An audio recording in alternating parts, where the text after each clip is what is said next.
podcast and television show. I'm Dr. Flo, not telling you what I heard, but what I know. What I know is that you're loved and lovable. You've always been loved and lovable, and you're going to be loved and lovable for the rest of your life. I encourage, equip, and empower bold dreamers to use their time, talent, and treasure for good on the planet. If you like assistance with your dream, let us know. We're living our dream right now. And who am I living my dream with today? With the lovely Tara Praolo Studio. What an intro. Living your dream. I like that. That was nice, baby. Clip that one and put it up. That was great. I like that one. Hi, y'all. I'm Tara Praolo. I am your resident Black, biracial, multi-passionate musician, which I was just giggling about because somebody was like, you identify as Black and you're ragging on Canada? Anyway, that's why we're here, y'all. I was like, yes, I am. Anyway, where was I? Multi-passionate musician. I talk about the issue that nobody wants to talk about and push you to do the same. I'll be revamping that intro because I need to tell y'all what the fuck I do. But also, if you're into deconstructing, and I see a lot of this online right now, like I do genuinely. Maybe I finally trained my algorithms, but I do genuinely see more and more people like actually thinking about and considering and realizing that like mayhaps some of the things that we have been told are not actually the things that we want to do in order to get to the places that we're going. If you are one of those people, we would love to talk to you on this podcast. We would love to continue to deconstruct the things that are your causes in your life, or that you want to call attention to, or just the journey of your life. So your name here, introduce yourself by applying at lovedandlovable.bio.link, lovedandlovable.bio.link, lovedandlovable.bio.link, and we'll set up a 15-minute vibe check with you. Okay? There's a joke. Some of y'all know. If you're in the network, you're in the network. If you're not in the network, you're not in the network. Yeah, y'all, we don't have 15 days to talk to you. We don't have 15 hours to talk to you. We're really trying to get like as many people as possible encouraged, equipped, and empowered. Most of you who come into our services and into our programs, into our community, you already know what your dream is. You already know who you want to encourage. You already know who you love. You're working deeper on loving yourself and having that overflow go into the world. So it only takes us about 15 to 20 minutes to cook a dream here and to cook your magic. So just tap in and we will tap back. We don't have a lot of time today to do today's podcast taping, so we're going to jump right in talking about Tara's first topic. Take it away. Hello, puppet. Okay, so listen, and there's like a slide after this. I don't remember what the slide says. There we go. This is like the mundane one, but also is like the entire point. And then I'll give you some backstory. So I'm gonna read this. I'll give you backstory. So about the No Kings protests, I don't see who's organizing these. Not that I really worry about that stuff, but I see no mention of Gaza or genocide on their site. This looks to me like yet another purely liberal anti-Trump parade that I don't give a fuck about. Am I wrong? Now, elsewhere on the internet, from activists that I trust and people that are in the space of organizing protests, have openly said that this protest is connected with 5051, which is an organization that in the past has organized these protests. They also organized the one-day boycott that in effect raised $90,000 for some dude on the internet. And they have also called... They've called law enforcement into these protests. They partner with law enforcement. They're also asking for signups. They're asking you to go and register to go to the protest. Y'all, please, please, please, please, please. I know, I put it on my Facebook this morning. I know that so many of you are itching to do something, right? I know that so many of you all are activated by what we're seeing in the world right now when, over the last lifetime, right? Over the last 500 years.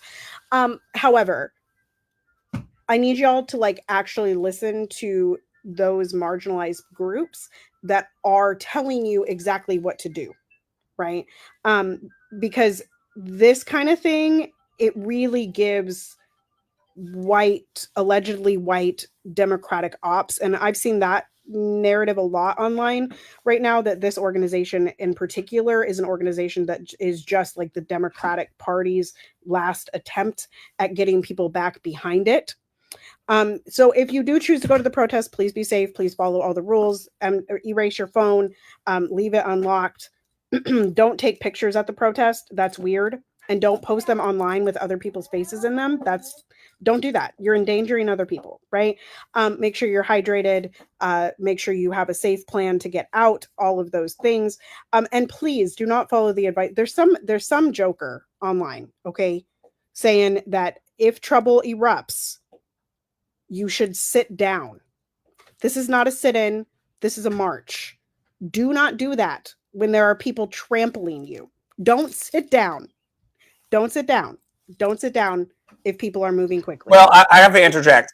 As a person who did Black Lives Matter New York City, the reason why they're asking the people to sit is because it's very difficult under the law to call a person who's sitting an aggressor.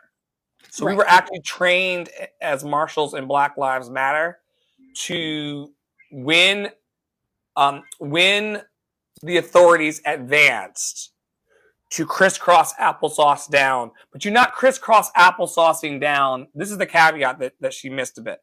You're not crisscross applesauce by yourself while 200 people trample you.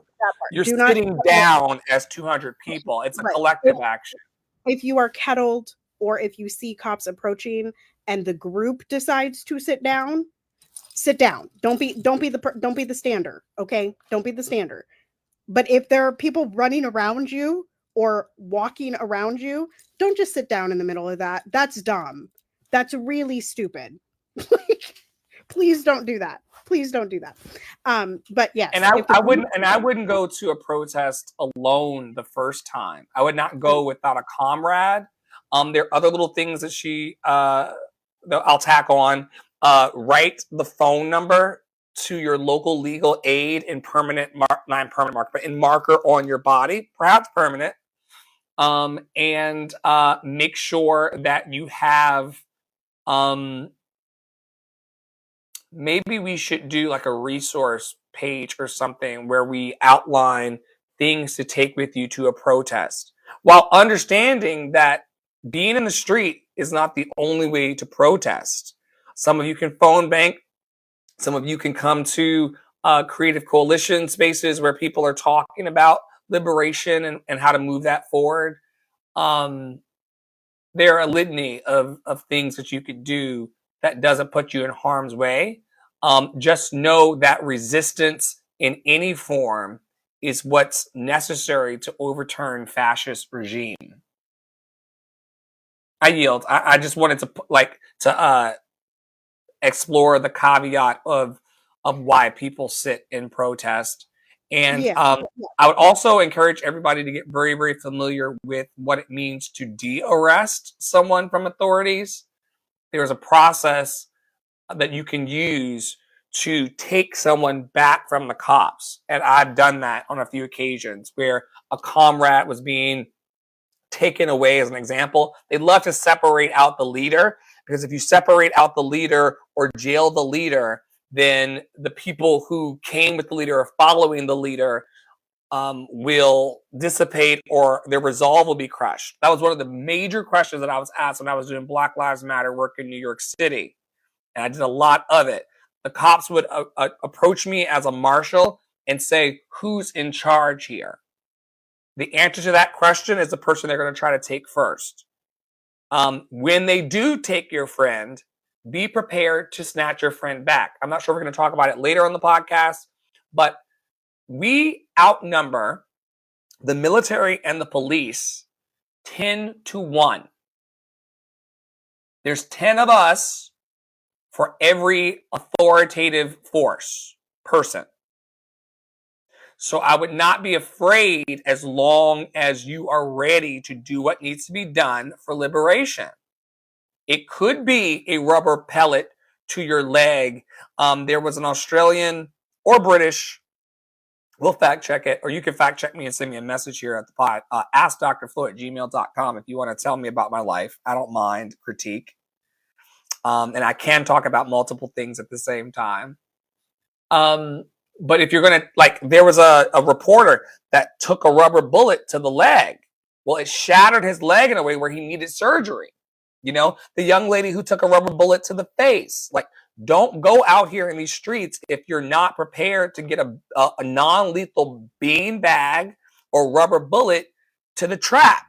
You know, like, are you really willing to lose teeth for the movement? Or do you want to come into coalition where we're building inside that structure and outside that structure? There's got to be a lot of options here, because there are people, for example, you people who say, if you're not protesting in the streets, then what are you even doing? You're not accounting for disabled people. You're not accounting for parents who have kids whose legal obligation and spiritual and moral. I'm sorry? Where is your intersectionality when you say stuff like that? You know what I mean? Like when you're asking. The fight for freedom will be waged by everyone. The question is, how do we all fit in to liberating all people? And your job can change. It can, you know, like it can change fairly rapidly. And yeah, let's keep going. Doechii and Tyler.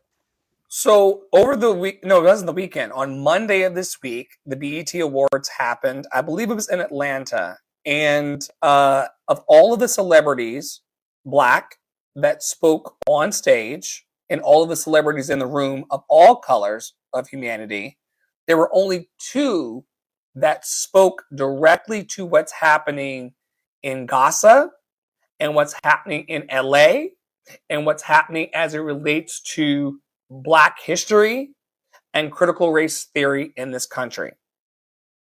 The first person I encountered in the Threads feed was Doechii. I don't know anything about her. I could not quote you a single song she sings. Doechii's not on my playlist. Doechii's not in my set list for my shows. What I did admire was her accepting the award and not ignoring the tension, the political and social tension that was happening right outside. So maybe they weren't in Atlanta. They had to be in LA.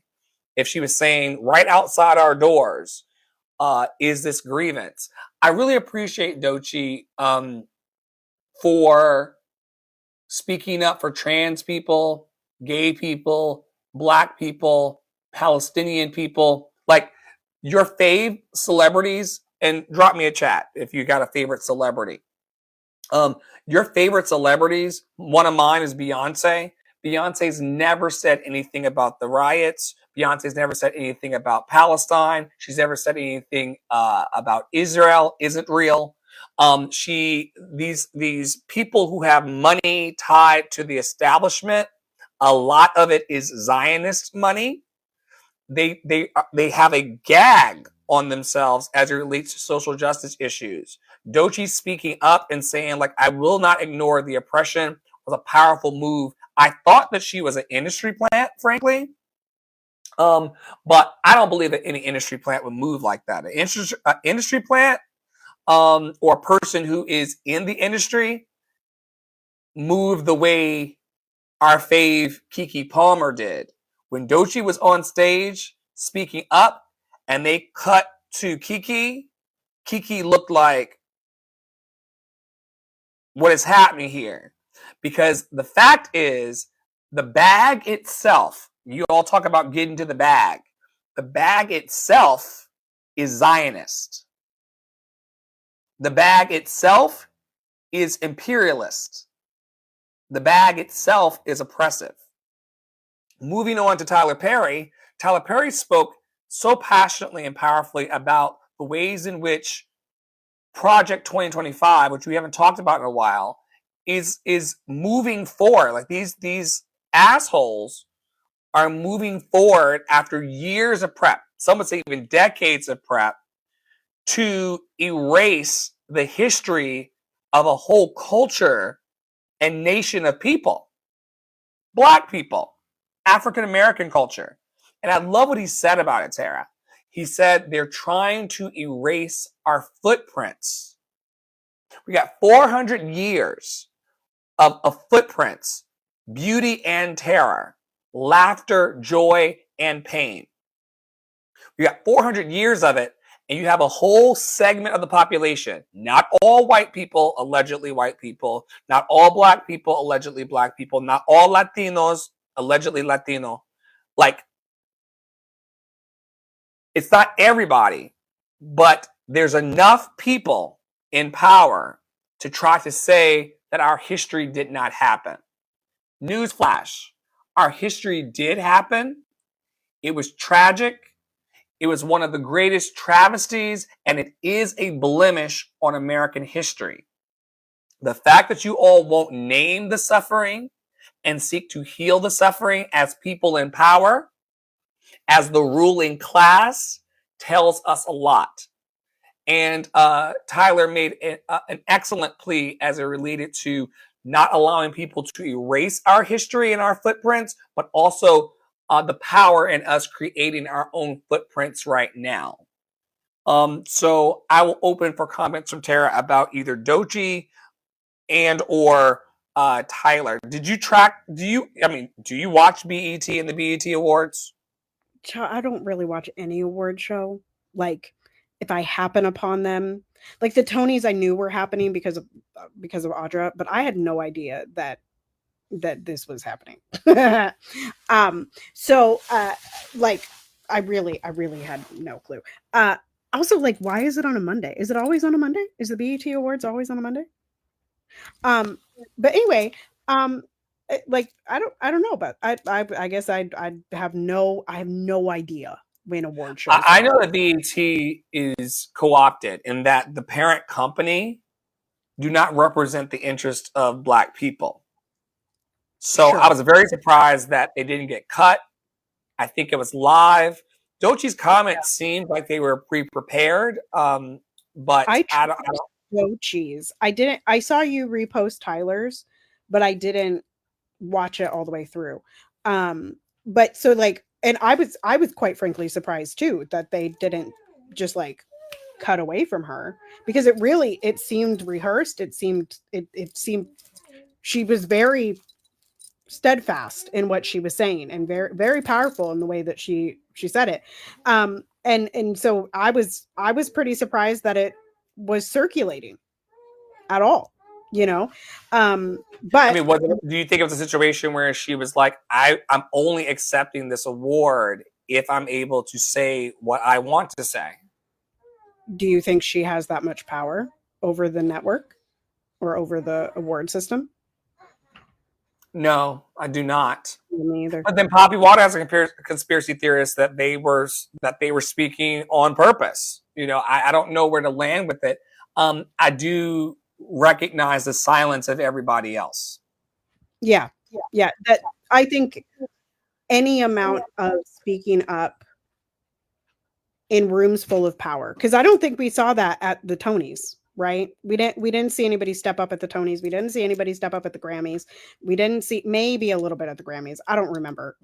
Not notably enough to make the reel and to make a splash. Yeah, and so like I think when the people in the ruling class, because let's be clear, Tyler Perry and Doechii have money, right? They have fun, so they are a part of it. But I think when any member of the ruling class decides to speak up in a room of ruling class people, that's important. I don't know why it was quote unquote let happen, right? And I don't want to go conspiracy theory in it. I think I'm just glad that it happened, I guess, is my thing. It could have been anything. They could have practiced one speech or submitted one speech and then got on stage and did something different. I do know the production was live, and so there's a little bit of leeway there when talking about Greta and Gaza and the fact that all immigrants are humans. I didn't bring the post today, but there was a young lady online talking powerfully about the fact that when y'all are out here talking about the immigrants and the ways in which, like, who's going to clean our toilets if they all go away, who's going to get our food for us if they all go away. All this shit is ridiculous because these are humans we're talking about. You all are not watching a movie on TV. And I do know that there is a huge segment of the population, because of the suffering of the heart and the mind, that loves to see people tortured. I would imagine that the same demographic that loves to watch cops, bad boys, what you gonna do when they come for you, that kind of American culture of watching people get chased is very, very present in what's happening with the immigrants in our country, especially in the sanctuary cities where they're supposed to be protected. Places like Minneapolis, New York, LA, Seattle. Yeah. Seattle. These are spaces where people go to seek refuge and to build a better life, coming from all, like, some of these people are coming from under other, I use that language specifically, other tyrannical governments. Yeah. And they think that this is a place where they're going to be able to elevate. And now everything's being turned into a cat and mouse. Yeah. And I would say that post, first of all, it's up on Dr. Flo's social media, but it comes from, her handle is The Reclaimed. And on TikTok, her handle is Shirley Chisholm folding chair, which I always giggle at every time I see her, because I just think it's hysterical.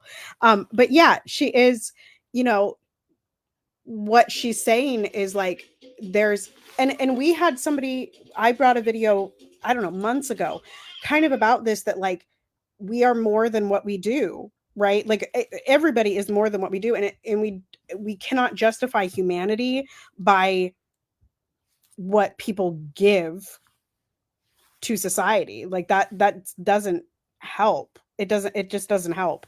I will also say here, and we're going to talk about ICE in a little bit, but I saw a post about how, like, the percentage of immigrants being deported, the percentage of people being deported. And it's like a majority, it's like 57% or something are Haitian. And I want to be very clear, because we're having a lot of conversations about the Latinx community, rightfully so. But I also just want to lift up that the Latinx community is not the only community that is being kidnapped and disappeared. Is not the only community. There's a siege for anybody who they perceive as other. The problem is, under fascism, anybody can be the other. Anybody can be the other. Yeah. If you're following my social media, it could have been me thrown into a van last week because they thought I was Isaac in a purple wig, for those of you tracking. So we have to be vigilant, and we also have to love and protect one another, period. And whatever protection looks like for you, get to it, and get to it quickly. Protection of the heart, protection of the body, protection of the mind, protection of the freedom and justice for all. Right. I think you're noticing a theme here. I titled this Silence. And if you could make this big for me, please.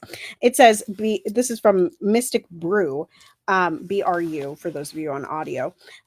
Beware of any healers who conveniently ignore what's going on in the world. Dr. Flo and I had an experience in a vibe check with someone who wasn't talking about feeding the people. We've had plenty of interactions with people that are not talking about that. Noticed it again on Crooked Media, which is supposed to be the antidote to, the Republican, the conservative media that's been going for 80 years. That's why we've got all these people that are out here speaking out the sides of their mouths and don't even know what they're really doing. Oh, that's a cool view. That's nice. That's nice. But so Crooked Media, I pulled up the podcast this morning because we do podcast listens at Love and Action Network. And I do believe that, we do need to click in. Sometimes Threads gives us a lot, but sometimes it's like, we got to click in. I got to kind of know what's going on.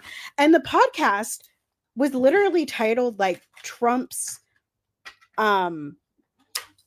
gun reform or whatever. And I was like, Why are we talking about gun reform when there are protests happening across the country, and Gaza and the flotilla and all of that, they're still being starved? Like, what are we talking about here? So just, beware of any healers who conveniently ignore what's going on in the world. And I saw another post this morning that was like, I hate it. Literally, I reposted it to my stories and on Threads, but it was saying, that this person hated that, and we know why, but hates that the algorithms, like, if you speak up, it's really hard to also speak about your business because of what the algorithms do to you, right? The algorithms suppress anyone who speaks up. So while Dr. Flo and I both are speaking up about all of this going on in the world, we are being suppressed because of that, but also need to exist and eat, right? And that it's really hard. So I think a lot of the reason that people don't speak up, right, is that they're scared of that happening, right? They're scared that their livelihood is going to go away. But newsflash, fashion is going to take it from you, right? And so, like, the what are we talking about? What are we talking about? Freedom, liberation, feeding the world, right? So I just wanted to bring that one. That silence is disappointing. It is very disappointing, and who does it help? To Tara's point, if you see a pastor, a doctor, someone who is supposed to care about all of humanity, silent about the harm, what's really happening, and why, we talk about this all the time, why the lack of empathy? Right. Like, it doesn't cost you anything to raise voice for someone who has less than you. Right. 2 million people dying of starvation. Millions more in the African continent. And we're not saying anything because we'd rather watch TV. Like, it's nuts. It's just nuts. And no amount of numbing it out or ignoring it is going to make it go away. Right. These people have an insatiable appetite for harm and subjugating people. This is why we need community care networks. And I won't stop talking about it. You need to know who in your community wants to help someone like you. And I'm not just talking about family. If the shit hits the fan, you're going to need to know where the nearest source of water is, safe spaces to convene, a complete map of the care available in your network. Now, we are working in Love and Action Network to discover those people globally in our country and also in our localities. We're working on a bunch of directories and resources to bring people together, but we cannot do it alone. And if you are out there and you are what we call a light worker or a good human, or a do-gooder by your personal standard, we would love to talk to you more about what it would look like to network into that and amplify that so that people know exactly where to go if they're in crisis. I read this morning that in our community, I'm currently based in Lexington, North Carolina, working on launching this tour, Dr. Flow and Love Experience, which we'll talk about later. 1 in 6 people in this community are food unstable, and nobody wants to talk about it. And so you can feel really, really adversarial when you are begging the people who are supposed to care in local government and in clergy spaces and in humanitarian spaces to care, and they don't. We cannot stop talking about the care. When we're talking about budget cuts that make people lose their health care and lose their food stamps, these people are not going to, people who are working 3 jobs are not going to work harder. We need Community Care Network. We need UBI, which I was up to like 12 o'clock midnight talking on Clubhouse with a group about. What does universal basic income look like? Is it a check to everybody?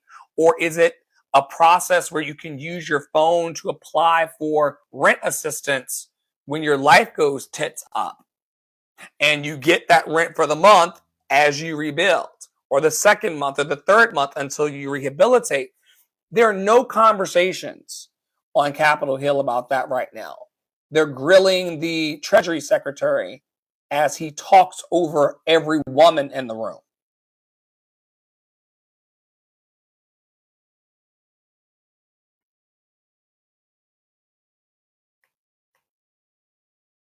I'll move forward to Megan Hilty. The only reason why I'm talking about Megan Hilty today is because she's a Broadway performer. She has a role in Death Becomes Her, which is a very flamboyant show on Broadway. She's taking 3 to 4 weeks off for a vocal injury.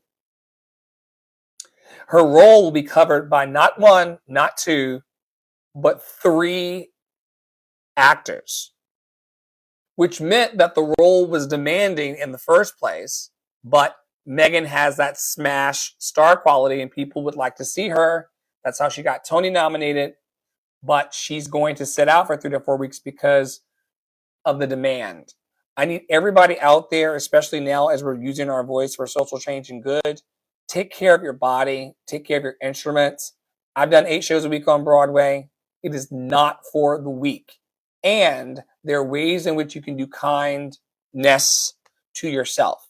I'm not blaming Megan for this because it was Tony's week. She had to be out at the performances. She had to take the interview. She had to be around. And so I'm sure that demand was wild. But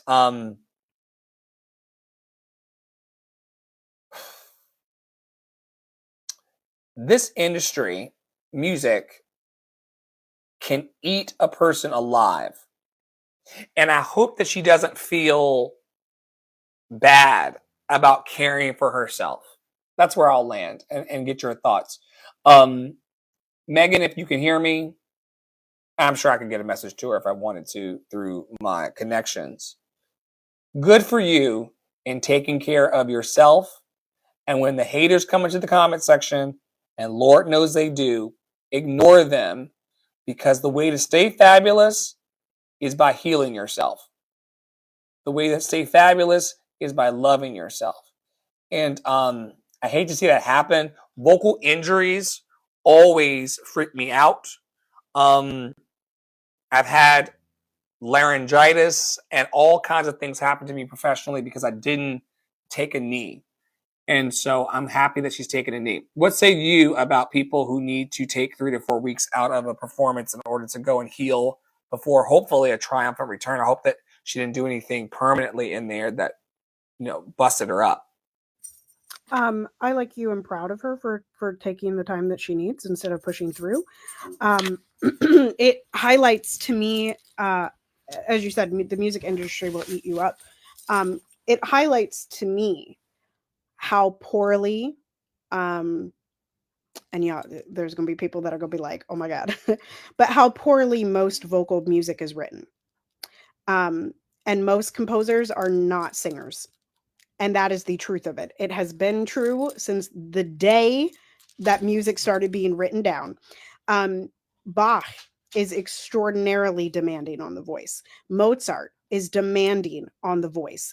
There are very few composers who are actually singers, and very few composers who know vocal anatomy and vocal health. And so I start to look at, like, okay, what did that composer put in that repertoire? I don't know the show at all.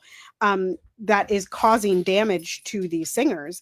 And then also looking at the demands of the people that are on the, that are making the casting decisions, that are producing the shows, that cause for this sort of thing to continue to happen. And I will say that the Fox system in the opera world, I guess, was designed to try and keep people safe. But most of these classifications don't actually keep the singer safe, because the people making the classifications and writing the music and producing the shows have no idea what good vocal health is. And part of that is because vocal health is very individual. And so I'm very happy that Megan is taking the break. I hope that she becomes even more public about it. I hope that she tells us what she did. I hope that she tells us like how it felt to take that time off.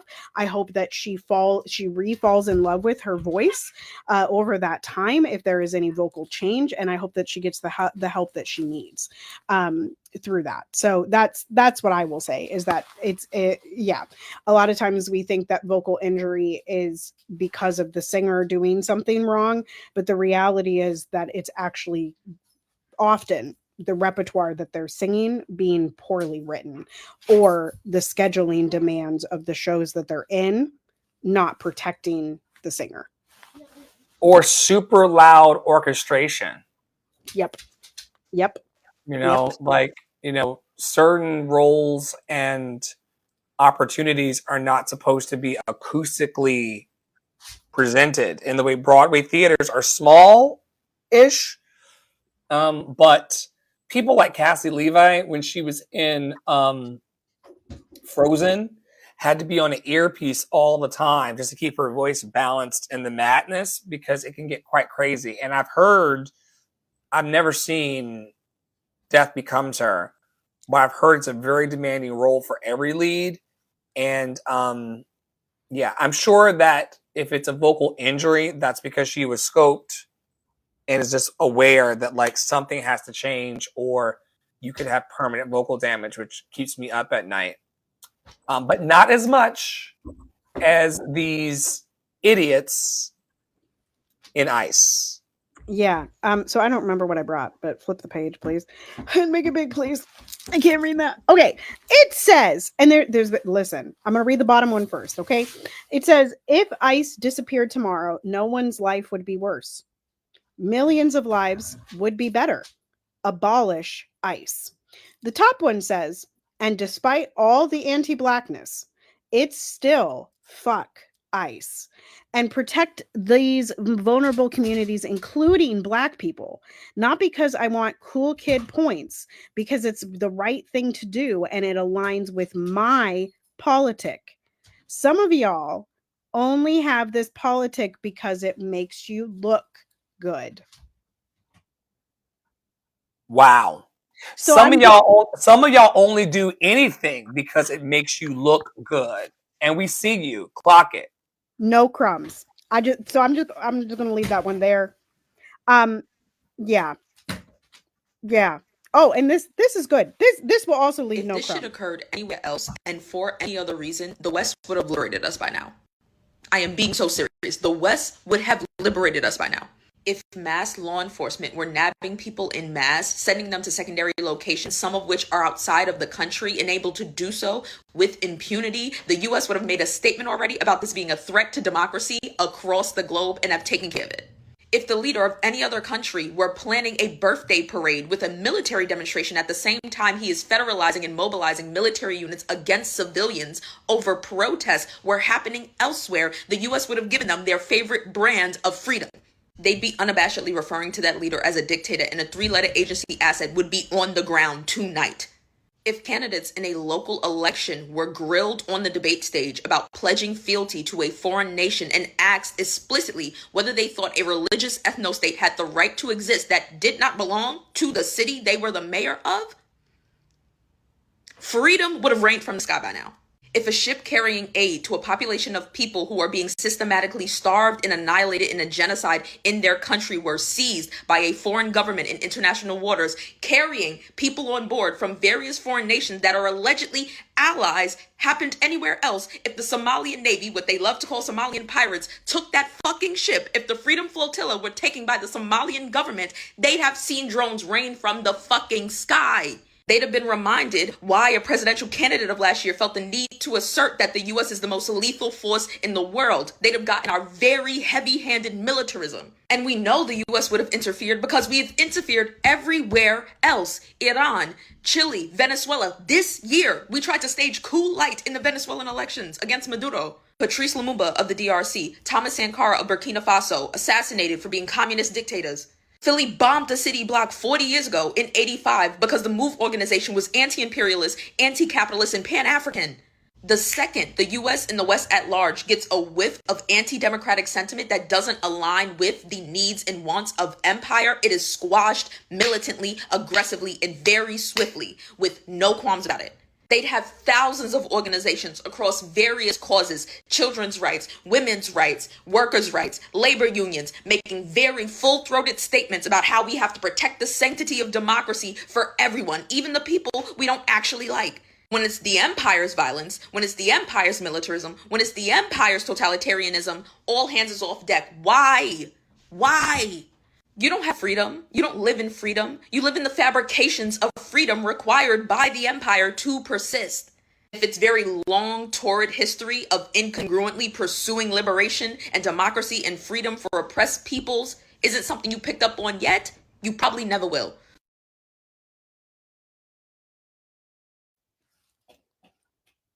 No crumbs. I'm going to move on to the next. It took me out this morning. Like, I was like, oh. I think this is a slide from last week, but I left it in for some reason.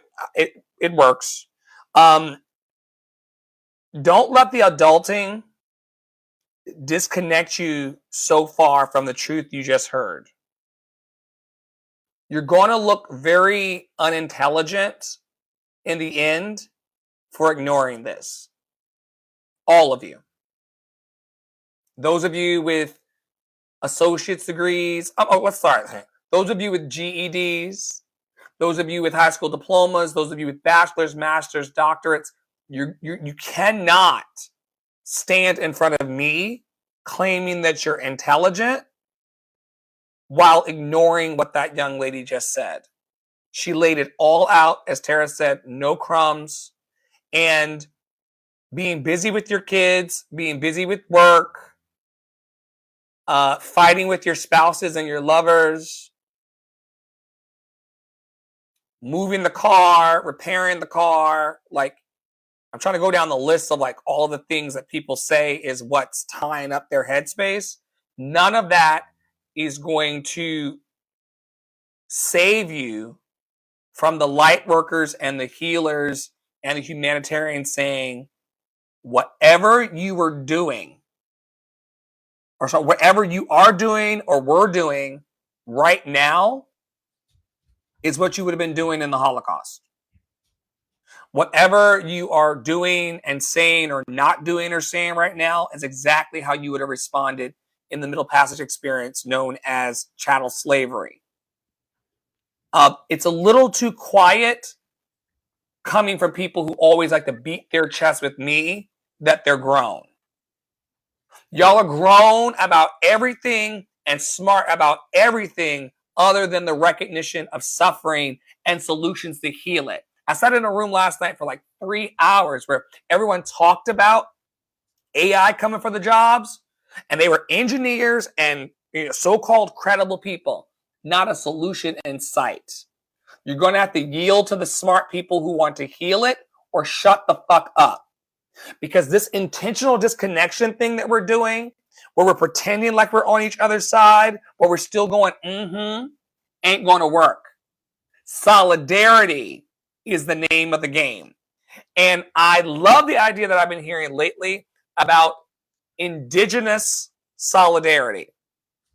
Meaning that if you identify with any indigenous group, if you identify with any part of the diaspora, if you've got a touch of color, it is now time for you to bridge with other people of color who want the freedom that you desire in your chest. Now, don't make the mistake of thinking, because this is where intentional disconnection comes into play. Don't make the mistake of thinking that all skin folk are kinfolk. I got a list, and we're going to publish it very soon, of Black people in this very community who don't like me and the freedom I represent. Now, I was never running for Miss Congeniality. I never won it because I'm not interested in being nice to you assholes who want to oppress us. So when I say calling in indigenous solidarity. I'm talking about everybody who wants to be happy, healthy, and free and create the conditions to make that happen for us all. I'm not leaving poor white people behind. I'm not leaving trans people behind. I'm not leaving gay people behind. I'm not leaving women behind. I've been working very diligently in the community to make sure that all people, especially women and trans women, have voice. The ways in which you imperialistic men and toxic masculine men are over talking to women, I'm not doing it right now, y'all. I'm just sharing my thoughts. I'm about to open up the space for Tara. But the way in which y'all bulldoze conversations as if you're the smartest people in the room while the whole world is crumbling when it doesn't have to, is some ridiculousness. It reminds me of my dead daddy, who would always be like, "You better listen to me, boy." I'm like, you don't really read at the top level. Why would I take advice from you? You don't care about everybody and their healing. Why would I take advice from you? And so this morning we were talking about discernment and teasing that out in our morning room on Clubhouse. You all are invited. 11 a.m. Eastern, 3 p.m. Eastern every day. We're gathering because Tara and I sat in our private spaces where we cry and yell and jab and do all of the family things. And we're like, yo, now is not the time to be silent about the world. Now is not the time to be silent about our offers and our seeds and the things we bring to the world, like these conversations. There are people in our lives and the hundreds of people that watch the podcast and tune into things on Substack and beyond. We may be the only people in their inbox saying ceasefire now. We may be the only people saying like, yo, we could come together, but y'all want adulting and the stress of life and the overwhelmment of life to be the thing that pinches you off from connection. Let me tell you something. You know what? You know what's going to be real? I told them this last night. What's going to be really overwhelming is when those people who don't have health care pull a Luigi. What's going to be really overwhelming is when those people who don't have access to their food stamps and jobs to get food start holding you up in the parking lot with the groceries you bought. Because a gun is cheaper than a month of groceries here in my town. And I could go and pistol whip. I'm not gonna. That's Isaac's job. Maybe. Allegedly. But we could walk right over to the Food Lion and get everything. There's something in your bag, Praolo, that I would eat. There's something in everybody's bag that I would eat. Do not let your excuses. I used to tell my partner when we first got together because we were navigating 90 Day Fiance. I used to tell him all the time, your excuses, folks, are not going to save you. They may delay the suffering, but it's certainly not going to prevent it. Thoughts, Paolo? My thought is that all of those excuses that you're making, and you think that you're making it because it's going to keep you safe, all of those excuses that people have are things that the people that are speaking out are also doing in their lives. Like, we are also, Dr. Flo and I, going to the grocery store. We are also, my husband got an oil change the other day. I'm raising a baby. I am running a business. I am teaching children. I am bringing my dogs to the vet. I have every excuse. And Dr. Flo even sometimes tries to hand it to me. He's like, you had a freaking baby. Like, don't ask what you haven't been doing when you had a baby. And I'm like, a baby is not an excuse. For me, it's not an excuse. It's not an excuse. She does say this because delaying on taking action because of having a baby creates a condition and a world where the baby's not safe as an adult. Right. Like the reason why we show up to Deconstruction Junction and have these conversations is not because we don't have anything better to do. We both have digital farms that need planting, and like we game all day in our network. So we could be playing games, except for the fact that in 25 years, 30 years, 40 years, when I'm gone potentially, and her child's still here, her child is going to have to deal with all of the byproducts and the consequences, positively or negatively, of the actions that we took today. I take it very seriously. We're calling for ceasefire always. Ceasefire of the heart, ceasefire of the mind, ceasefire of the spirit, ceasefire in our communities, ceasefire in our relationships. Y'all need to put the daggers down. Some of y'all do not know how to communicate. We're going to be bringing back in Love and Action Network communication classes so y'all can get the raises at your job and speak up for yourself and things like that. But like, if you think that every opinion that someone has that is opposite of yours is a personal attack, you're never going to go anywhere. And this is a way also that the leaders in power try to gaslight us out of what we know to be true. It's just you feeling that way. No, it's not. There is a class consciousness shift that's happening with or without you. Every day, someone is waking up to the idea that corporations are not paying taxes. That this Walmart lady who is like anti-No King's Day, she's cutting the Walmart workers' hours and benefits to the degree where they can't even get proper health care for the work they have at Walmart. She's not doing anything either. Have you seen her yacht?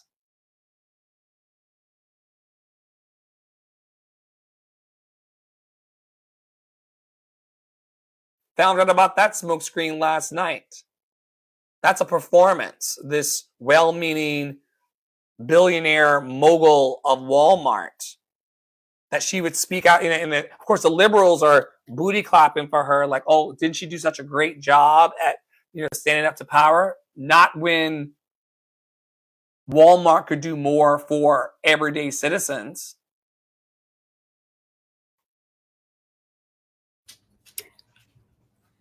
This is the what does it say? The current location of the global march to Gaza. I don't know how to say this. Sumaud convoy.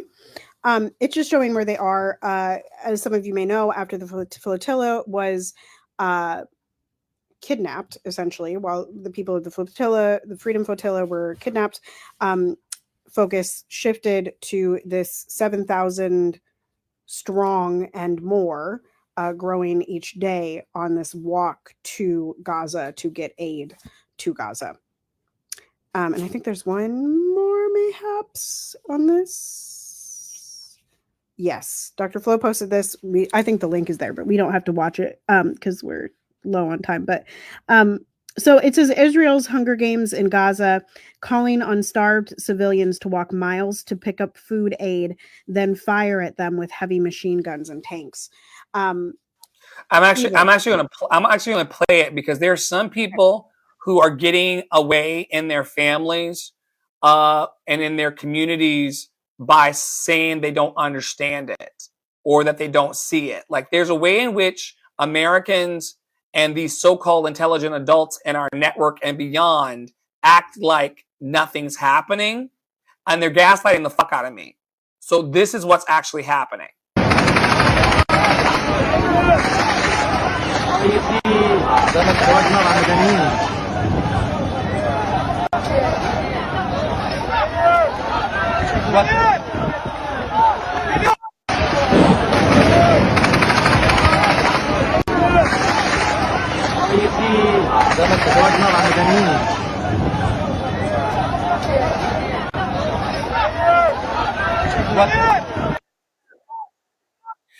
And I'm not trying to be rude, but I could be late to a meeting. And I'm not going to make you late to your meetings, but I can be late to a meeting and I can take time off of my announcements at the end for 2 million people being shot at as food drops. That's not happening to me. I'm not going out in the yard for flour in the street getting shot at. So I'll take the time because that's crazy. That's crazy. And there are so many people who act like they don't see it. Lazy friends, lazy social network, people who want to act like they are the adults and role models. You model shitty behavior in society.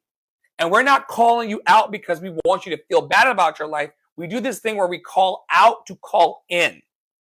All day long on Clubhouse, Threads, TikTok, Instagram, WhatsApp, Facebook Messenger, you name it. We're constantly, and we're going to do more to call people into a conversation of feeling empowered within their social network and out of the laziness that makes you feel that you're entitled to people's time, talent, and treasure without giving anything yourself. In the words of the master teacher Jesus, pick up your bed and walk. We're going to be bringing the energy of Jesus and all the master teachers and all the healing spirits to a town near you with my Love, Revival, and Academy. Stay tuned to the socials for more of that. This is what it looks like to me in my mock-up artwork, and I cannot wait to share it all with you all. This idea that, as Tara would say, joy is a revolution, and unless we start creating community theater and community dinner theater and opportunities for people to express themselves in joy, we're going to have more suffering because people are starting to think that taking up arms and getting guns and weapons is the way to protect yourself. Listen, I would rather have a joyful heart than be fortified and against everybody that's around me. I'm not doing black mama, white mama, which y'all know more. Everyone who's on the side of good and justice and right can stay. We run a program here called Adopt a Black Artist. If you are Black and you need support and you need upliftment, we would love to hear from you. We'll be reaching back out to our Black artists clearly. Not clearly. We'll be reaching out to our artists who are on the rolls now, or who are, I don't even know what that word was supposed to be. I don't know what it was either. Tara ran me here from away from my blunt before this, so I don't even know like why I'm even functioning. But we do want to connect with Black artists. We do want to get to know you. We do want to help in all the ways we can. So look like trainings, mutual aid, and whatever else we can muster up. I'm also hiring for the Love Experience. Be part of something that's bigger than yourself. If you have diverse talent and you want to hear and you want to help share stories about the power of love through music, theater, and art, we would love to get to know you better. We'll be calling out that and calling that in as well. Tell them a bit about Blackening the Canon before we head out. Blackening the Canon is an effort to do exactly what it says, blacken the canon. Diversify we're starting with classical music, singing in particular, because that's what I know. And we're doing that right now. It is a group chat for free 99 where I throw links of Black composers and Black performers singing Black things. Come here. But eventually, hopefully, it will address the accessibility, the funding, and the I lost the word because I'm watching this child. I too lost a word, but I think mine is due to lunch. I need lunch. Anyway, we're going to address it. We're going to try to get more Black music into the classical canon that people learn. And we can do that as professional performers, adding it into our own repertoire.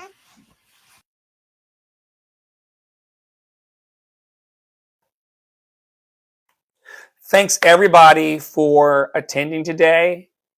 Thank you for your time, your talent, your treasure. I'm very grateful for all the donations that came in to support Poppy and I over the last week as we've been mending him from an accident.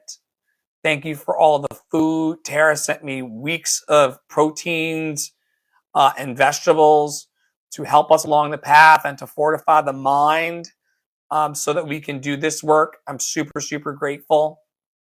There's not a piece of love that has been extended to me and my family and my family unit and my community and my team that's lost on me. Those of you who are sending donations once a week, every week, to just do a little something for this Black boy joy and this mission that extends over the next 25 years, I am beyond grateful. And I'm really happy that for the first time in my life, and I've been performing and talking to people professionally for 30 years, for the first time in my life, my internal voice and my internal passion matches what you see outside. We've talked about it. We don't have time to talk about it today. I used to be a very fake and phony bitch until I found true love and community and support. Until I realized that I'm loved and lovable.